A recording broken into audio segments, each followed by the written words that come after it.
Chapitre 18. Le respect de la nature humaine est le fondement de la loi naturelle. La morale naturelle est le respect de la loi naturelle, c'est-à-dire de principes intangibles. La loi naturelle a un principe fondateur dans notre raison. Nous ne décidons pas de ce qui est bien ou mal, mais nous le jugeons par notre raison. Ce principe fondateur est résumé dans les commandements du Décalogue. Ne pas tuer, ne pas voler, ne pas avoir une conduite sexuelle désordonnée, ne pas convoiter, etc. La loi naturelle est fondée sur la notion de nature humaine. C'est cette notion de nature humaine qui élimine tout racisme et exige le respect de chaque homme car il est homme, même s'il est handicapé ou diminué par l'âge. L'existentialisme, niant la nature humaine, nie forcément l'existence de Dieu, créateur de cette nature humaine. C'est pourquoi le mouvement existentialiste est athée. Selon les principes existentialistes, l'homme est libre de concevoir le statut d'homme comme il l'entend. La donnée biologique ne sera plus une contrainte, l'homme se construit. Le rôle du féminisme de Simone de Beauvoir, la théorie du genre. Le courant féministe remonte à la fin du XVIIIe siècle. Il est déjà puissant à la fin du XIXe siècle dans les pays protestants. Mais au XXe siècle, avec le mouvement de libération des femmes et l'existentialisme, il s'est installé durablement en France. Une des grandes figures du féminisme est Simone de Beauvoir. Elle a écrit Le deuxième sexe, qui est un essai existentialiste et féministe. Les revendications féministes sont toujours présentées comme un droit de la femme à disposer de son corps. Comme si le corps était une création humaine que l'homme pourrait modifier à sa guise. L'existentialisme féministe, détruisant la notion de nature humaine, ouvre la porte aux transgressions de la loi naturelle, transgressions qui sont de nos jours autorisées par la loi civile, en opposition à la loi naturelle. Simone de Beauvoir a été très proche de Jean-Paul Sartre, puisqu'elle était sa compagne. Elle ne se mariera jamais avec lui, car elle a le mariage en horreur. D'après elle, le mariage est une institution bourgeoise aussi répugnante que la prostitution. D'un commun accord, Jean-Paul Sartre et Simone de Beauvoir s'autorisaient d'autres liaisons amoureuses. Par exemple, Simone de Beauvoir est nommée professeure de philosophie au lycée de Rouen et devient très proche, entre guillemets, de certaines élèves, comme Bianca Benfeld ou Olga Kosakiewicz, avec lesquelles elle entretient une relation homosexuelle. Puis ces femmes deviennent les amantes de Sartre. Sartre, de son côté, lui présentera un de ses anciens élèves, Jacques-Laurent Bost, qui devient l'amant de Simone de Beauvoir. Mutée à Paris, Simone de Beauvoir finira par être renvoyée du lycée Molière et suspendue de l'éducation nationale en juin 1943, suite à une plainte pour excitation de mineurs à la débauche, déposée en décembre 1941. Dès le départ, le féminisme, qui se présente soi-disant comme une généreuse libération de la femme, est indissociable de la débauche. Bien sûr, le féminisme dénonce certains abus qui existent. Mais il s'agit dans l'esprit des féministes non pas tant de se libérer des hommes machistes qui se croient supérieurs, que de se libérer de Dieu et du concept de nature humaine. Le mouvement féministe, au-delà des considérations économiques et sociales, est d'abord un mouvement intellectuel qui a adopté l'existentialisme. Le grand but du féminisme est de reconstruire l'homme, ou la femme, en les affranchissant de leurs données biologiques, qui sont autant de contraintes insupportables pour les féministes. Ainsi, le sexe donné par la nature, avec le métabolisme endocrinien hormonal, est dissocié du genre. Simone de Beauvoir écrit en 1949 dans Le deuxième sexe, citation, « On ne naît pas femme, on le devient. Aucun destin biologique, psychique, économique ne définit la figure que revêt au sein de la société la femelle humaine. C'est l'ensemble de la civilisation qui élabore ce produit, intermédiaire entre le mâle et le castrat qu'on qualifie de féminin. » Fin de citation. C'est la théorie du genre qui se met en place, à savoir que le sexe biologique est, d'après ce courant philosophique, à dissocier du genre qui serait culturel. Ainsi, des expériences sont actuellement tentées, expériences où l'on élève des enfants dans l'indifférenciation du genre. Les écoles maternelles transgenres se sont ouvertes en France, à Saint-Ouen, avec notamment l'expérimentation à la crèche Bourdarias depuis 2009, en Suède, etc. Filles et garçons s'habillent en robe et en pantalon, jouent avec des poupées et des soldats asexués, portent des prénoms neutres, et on ne doit jamais faire référence à la différenciation des sexes devant les enfants. Le il et le elle, les mots fille ou garçon, disparaissent du langage et des livres. Contrairement à ce que pense Simone de Beauvoir, il est évident que la biologie a quelque chose à voir avec la figure de la femme dans notre société. Cela est facile à comprendre, même si en 1949, l'hormonologie et la génétique sont mal connues. Bernard, Bernard Debré, professeur de médecine et célèbre chirurgien, rappelle que la théorie du genre est avant tout une absurdité scientifique. Citation. Faut-il faire de la génétique simple? Il semble, après avoir lu certains livres de classe, que cela soit nécessaire. Voici donc un petit cours connu de tous. Revenons donc au b.a.-ba. L'homme dispose d'un chromosome Y et d'un chromosome X. De son côté, la femme a deux chromosomes X. Chromosome X, chromosome Y, c'est le génotype. Quant au phénotype, point n'est besoin de détailler les différences morphologiques de l'une et de l'autre. L'homme est anatomiquement différent de la femme. Faut-il faire un dessin? Ajoutons que derrière le phénotype, il y a le rôle hormonal qui est primordial. Oestrogène pour la femme, testostérone pour l'homme. Chacun ses hormones ou sa proportion d'hormones. Hormones qui ont une influence importante sur le développement de certains organes, de certaines attitudes psychologiques. Je pourrais ainsi décrire d'autres différences entre elle et lui, consécutives au rôle des hormones. Voici pour la science exacte la génétique. Que viennent faire maintenant ces bavardages sur le genre, sur l'idée que l'homme et la femme ne seraient différents que par l'apport sociétal? Ces philosophes de l'absurde, ces destructeurs du réel, seraient risibles s'ils n'étaient pas si dangereux. Fin de citation. La conquête du féminisme, l'avortement. Les féministes désirent s'affranchir des lois biologiques. Le but est de maîtriser son corps. Ce mouvement affirme que la femme enceinte est libre de disposer de son corps, sans référence à la nature humaine, à la nature de ce qu'il y a dans son ventre, un embryon d'humain. On comprend dès lors que le combat du féminisme est dans les années 70, le combat de l'avortement. En 1971, Simone de Beauvoir a rédigé un texte paru dans les colonnes du Nouvel Observateur, où 343 femmes disaient fièrement qu'elles avaient avorté. C'était, citation, le manifeste des 343 salopes. Fin de citation. C'est ainsi que ces féministes se désignaient.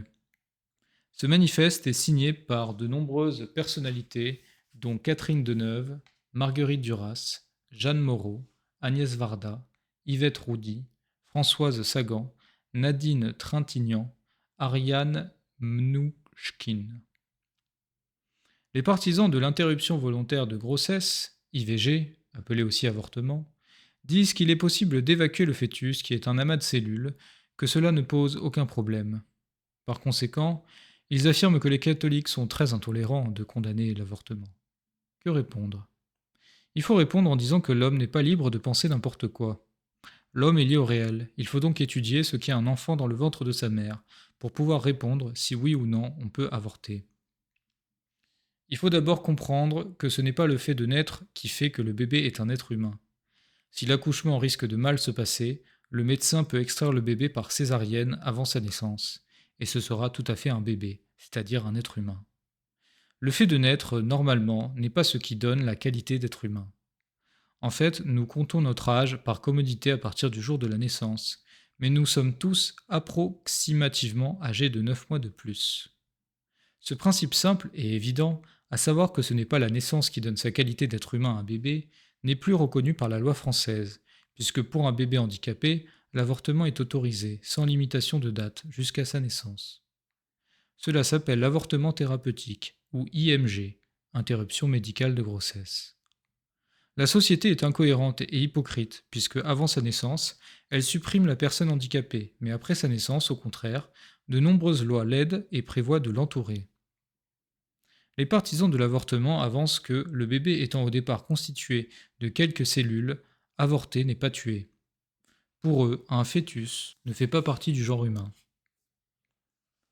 La question est donc de savoir si les cellules qui se développent dans le ventre de la mère sont un être humain.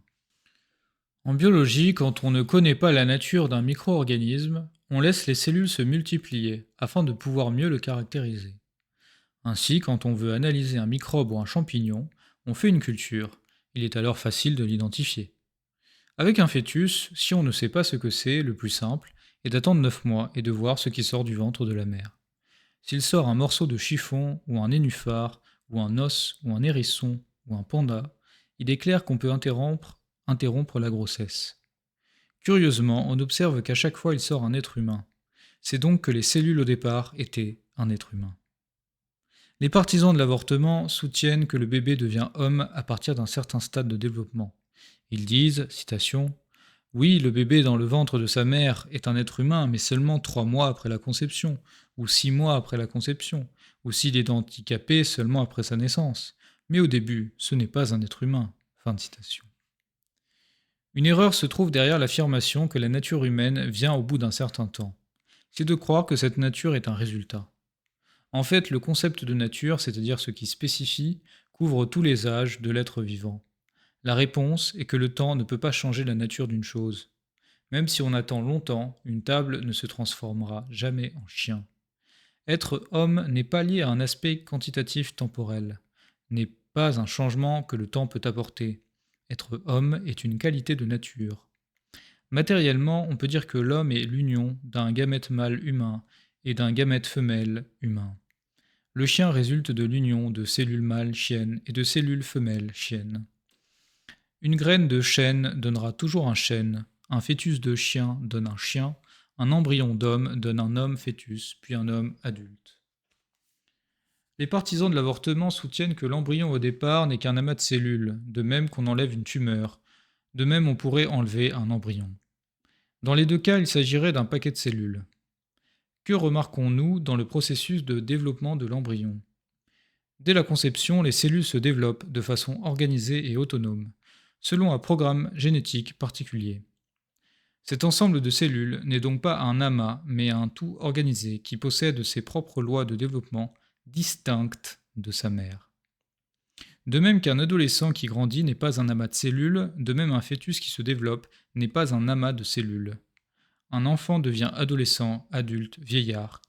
Il reste substantiellement la même personne, bien que son corps ait changé entièrement et soit devenu méconnaissable. De même, les cellules deviennent embryons, puis fœtus, puis bébé. Le corps a changé, mais c'est toujours la même personne. De sa conception à sa mort, un être humain conservera toujours le même code génétique, unique au monde. Nous avons noté que les partisans de l'avortement soutiennent que le bébé devient homme à partir d'un certain stade de développement. Comme cette affirmation est fausse, les scientifiques sont incapables de donner le jour et l'heure où le fœtus devient un être humain. Un médecin ne peut pas dire aux mamans, citation, avant telle seconde vous pouvez avorter, car ce que vous portez est une chose, après telle seconde c'est un être humain, alors n'avortez pas, ce serait un meurtre. Fin de citation. Il faudrait même donner le dixième ou le centième de seconde. Les lois faites par les hommes politiques dans les différents pays traduisent cet embarras, car selon les pays, il y a plusieurs mois d'écart entre les dates limites pour avorter. L'avortement est interdit après 10 semaines au Portugal, 14 semaines en France, 18 semaines en Suède, 24 semaines en Royaume-Uni. Si on met des dates limites pour interdire l'avortement, c'est que les gouvernements considèrent qu'avant cette date, on peut éliminer les cellules, mais qu'après cette date, on ne peut plus éliminer les cellules qui sont devenues un enfant. Si on élimine l'enfant après cette date, il s'agirait alors d'un infanticide, c'est-à-dire d'un meurtre. Est-ce que cela veut dire qu'à 10 semaines, on est un être humain au Portugal, mais que les Anglais ne deviennent humains qu'à 24 semaines ? Pour mémoire, le cœur du bébé peut être entendu à la première échographie, dès les premières semaines de grossesse. C'est le premier organe à se développer chez l'embryon. Ces législations contradictoires selon les pays, cette incapacité à donner le moment où les cellules deviennent un être humain, montrent que le bébé ne devient pas homme à partir d'un certain stade de développement, mais est homme dès la conception.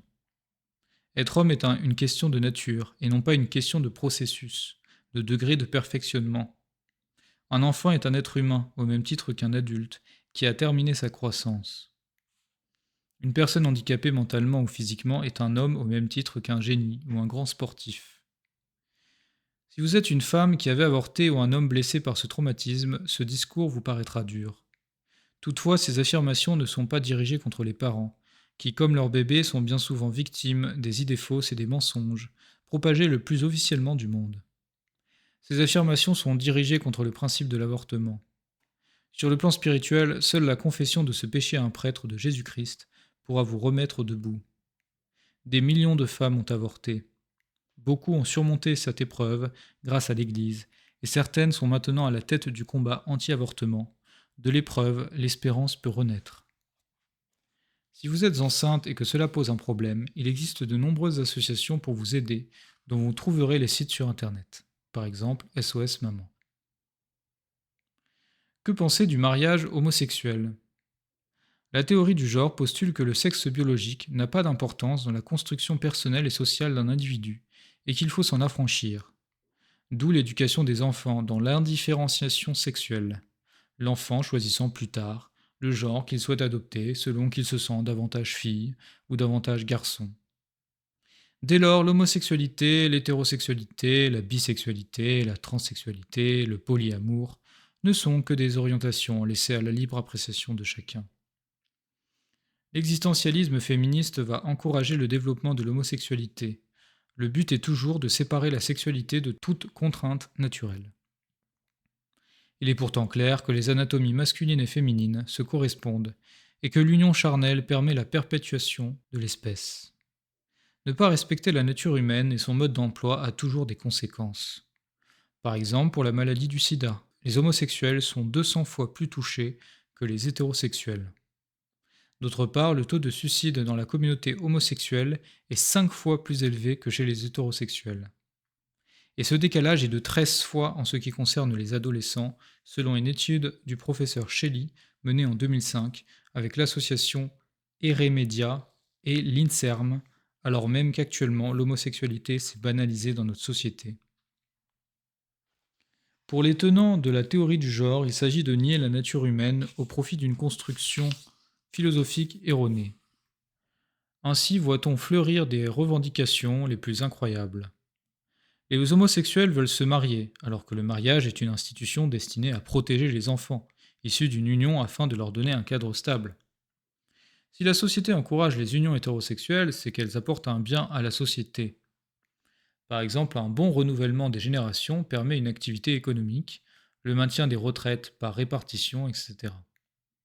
Les unions homosexuelles sont stériles et l'État n'a pas à reconnaître des comportements sexuels particuliers qui n'apportent rien à la société. Dans la logique de la théorie du genre, les homosexuels revendiquent le droit à l'adoption, comme si un enfant pouvait avoir 2 pères ou 2 mères. Dans la théorie du genre, de même que l'on choisit d'être fille ou garçon, de même 2 personnes de même sexe peuvent être parents. Cela mène naturellement à la procréation médicalement assistée, PMA, pour les lesbiennes qui veulent avoir un enfant. L'enfant se retrouve avec 2 lesbiennes qui sont ses parents officiels, son père étant un donneur de sperme anonyme. On imagine les ravages psychologiques chez les enfants quand on sait comme la recherche de ses origines est si importante chez les enfants adoptés. L'enfant devient une chose qu'on peut éliminer, avortement, ou à laquelle on a droit, PMA. Un couple d'homosexuels d'hommes aura lui recours à la gestation pour autrui, GPA, qui consiste en une location d'utérus. Des dizaines de milliers de femmes pauvres louent actuellement leur ventre, notamment en Inde. Le but ultime de ces revendications est l'affranchissement total de la nature, afin que l'homme puisse créer artificiellement un homme. C'est l'ectogénèse, avec un utérus artificiel. L'ectogénèse désigne la croissance de l'enfant hors du ventre maternel. Il supprime tout échange intra-utérin entre la mère et l'enfant. L'ectogénèse aurait 2 avantages principaux: libérer la femme des contraintes de la maternité et pouvoir choisir les caractéristiques des embryons. Ce n'est pas de la science-fiction, les scientifiques y travaillent et les recherches ont bien avancé. Ainsi, un travail de recherche paru dans Nature Communication, 14 février 2012, et financé par l'European Research Council, a permis de créer un véritable utérus artificiel. En 2002, un professeur de l'université Cornell à New York a synthétisé un placenta artificiel. Voir Dr Jean-Pierre Dickès, L'ultime transgression, refaçonner l'homme, page 116. Les politiques y travaillent aussi. Le sénateur Jean-Pierre Michel, rapporteur du projet de loi Taubira au Sénat, favorable à la GPA, défend aussi l'utérus artificiel, ainsi qu'il l'a déclaré lors de l'audition de Sylviane Agacinski, philosophe en commission des lois en février 2013. Voici un extrait de leur échange. Citation. Sénateur Jean-Pierre Michel. Citation. La maternité est aujourd'hui déjà détachée de l'accouchement, puisque la GPA existe, même si elle est interdite en France. Elle est autorisée dans des pays non exotiques, comme la Belgique ou la Grande-Bretagne. Les grossesses ex-utéro ne seront plus demain une fiction. Madame Sylviane Agacinski. Que voulez-vous dire? Dans un utérus artificiel? Le sénateur. Oui, dans une poche, une couveuse. Fin de citation. Intolérance, homophobie ou dictature de la pensée. Si vous vous élevez contre l'avortement ou le mariage homosexuel, vous êtes traité d'intolérant. On vous dira que vous imposez votre façon de voir, liée à votre culture personnelle, et que vous vous opposez à la liberté légitime des gens de vivre leur sexualité, comme ils l'entendent. Bref, que vous êtes homophobe. Que répondre? Il faut répondre en disant que l'homme ne peut pas penser n'importe quoi. L'homme est lié au réel. Dire qu'un enfant peut avoir deux pères ou deux mères est une évidente négation de la réalité. L'enfant est le fruit de la rencontre d'un gamète masculin et d'un gamète féminin. Autrement dit, il y a un père et une mère. Et cela est vrai dans toutes les cultures. Dans tous les pays, sur toute la Terre, depuis toujours, l'enfant est le fruit d'un homme et d'une femme. Les partisans de l'adoption des enfants par les couples homosexuels font donc une erreur. Ils veulent imposer à l'enfant un genre de vie qui n'est pas conforme à la nature humaine. L'accusation automatique d'homophobie permet de disqualifier ceux qui prônent le respect de la loi naturelle. Cette épithète gratuite est au service d'une véritable dictature de la pensée. Le refus de la nature humaine est lié au matérialisme athée. On comprend que sans nature humaine, la liberté de faire n'importe quoi est totale. Un athée respectera la finalité des objets. Une table, il sait qui l'a faite et il sait à quoi elle sert. Il ne se servira pas d'une table comme d'un radiateur ou d'une voiture. L'athée, en revanche, ne respectera pas la finalité de l'être humain, parce que pour lui, l'être humain n'a pas de finalité. Personne ne l'a construit. L'homme se construit lui-même. C'est pourquoi les dictatures athées sont par définition inhumaines. Elles ne fondent pas l'organisation de la société sur la nature humaine, mais sur une idée de l'homme, qu'elles se sont faites, une idée inventée par leur idéologie. La supériorité de la race aryenne pour le nazisme, la collectivisation de l'économie pour le communisme. Nos sociétés démocratiques ne sont pas des dictatures, mais elles sont laïques. C'est-à-dire qu'elles ne reconnaissent pas de loi au-dessus de la loi civile, votée par les représentants du peuple. La laïcité telle qu'elle est comprise en Europe est en fait un athéisme pratique. Que Dieu existe ou n'existe pas, cela ne change rien. Dans une dictature, c'est le dictateur qui décrète ce qui est bien et ce qui est mal, ce qui est vrai et faux. Dans une démocratie laïque, ce sont les députés élus par le peuple qui décident ce qu'ils nomment bien et mal, vrai et faux. Cela explique pourquoi nos sociétés démocratiques ont certaines pratiques en commun avec les dictatures. Hitler faisait procéder à des expérimentations génétiques dans ses laboratoires. Il éliminait les juifs sur le critère de la race, autrement dit en raison de leur patrimoine génétique. De même, comme dans le régime nazi, notre société démocratique athée pratique l'eugénisme, c'est-à-dire l'élimination de personnes en raison de leur patrimoine génétique. Ainsi, les trisomiques sont dépistés in utero et 96% des enfants trisomiques sont éliminés sur le seul critère génétique. Dans les deux cas, il s'agit d'obtenir l'homme parfait. Notre société accepte les manipulations génétiques et lors de la procréation médicalement assistée, on trie les embryons afin d'éliminer ceux qui ne sont pas conformes à nos désirs. On n'hésite pas à congeler des êtres humains, ce sont les embryons dits surnuméraires, entre guillemets, issus de l'assistance médicale à la procréation. Avec les bébés éprouvettes, pour les couples stériles, on est obligé de faire plus d'embryons que nécessaire. C'est pourquoi l'on congèle les surnuméraires. Fin 2005, on recensait 141 460 embryons congelés en France. Il y a donc actuellement plus de 141 460 êtres humains congelés en France. Je commente, c'est absolument horrible. Ça veut dire que ces embryons, ils ont une âme, puisqu'il est deux fois que l'âme est donné au bébé, à l'embryon, dès sa conception. Donc c'est 141 000 âmes. Après, je ne sais pas s'ils sont encore vivants, mais a priori, oui, s'ils les gardent congelés, c'est qu'ils sont vivants. C'est absolument horrible.